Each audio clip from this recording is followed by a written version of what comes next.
Hola, this is Miss Ramos, and this is 5 minute Spanish lessons with Miss Ramos. And today we will go over the conjugation of regular verbs in español. So, the verbs that we will cover are regular verbs. Let's not go crazy here. Por favor. So, in order to conjugate period, we must know the subject pronouns. They're always in the same order in every language, and we must memorize them, no matter which language we're learning, because they will determine how will the verb be conjugated. Did I say that right? I think. So a pronombre sujeto or subject pronoun takes the place of a noun and is the subject of a phrase or of a sentence. So remember, they are always in the same order. And we have singular and plural subject pronouns. What? Yes, sometimes we refer to more than one person or thing, right? So in English, we have I, you, he, she, it, which we do not have in Spanish, we, you, they. Um, in Spanish, then we have yo, tú, él, ella. We do not have it, which means that that object or that noun will take él or ella according to its grammatical gender. And then we have nosotros, vosotros, ellos, and ustedes, which is a plural of you or of vosotros as well. And it takes the conjugation of ellos.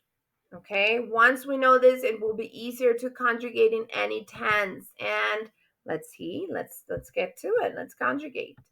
So there are three um, distinctive endings and distinctive verb groups in español. So verbs in ar, en and en ir. Yes, each one of these groups of verbs will have a particular ending for each one of their subject pronouns. That means that the verbs in are, the endings are going to be different from the verbs in and are going to be different from the verbs in ir. Let's see how this looks like. So, to conjugate each verb group, we first must find the stem, and we do so by removing from the infinitive form of the verb the ending ar, or ir. For example, por ejemplo, we have cantar here in the first chart.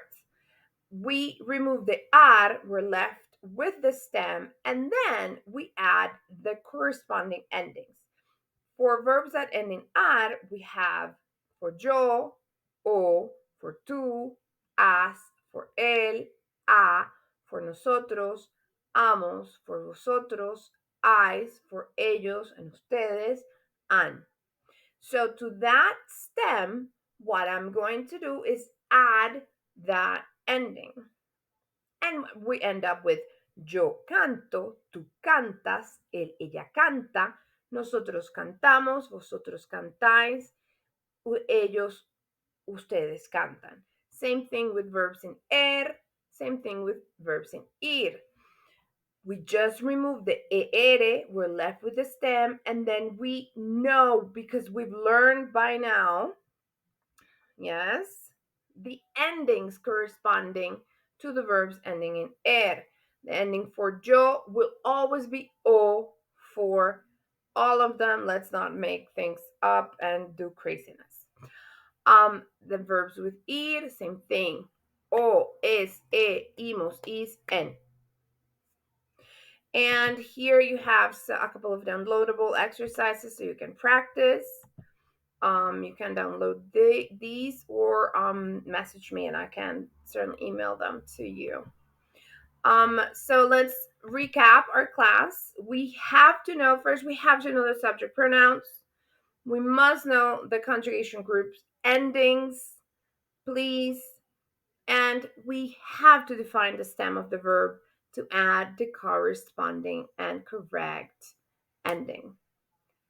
This is Mrs. Ramos. I hope this was useful. I know it was because I only give you useful information. Save this for homework or for just in case. Thank you for watching.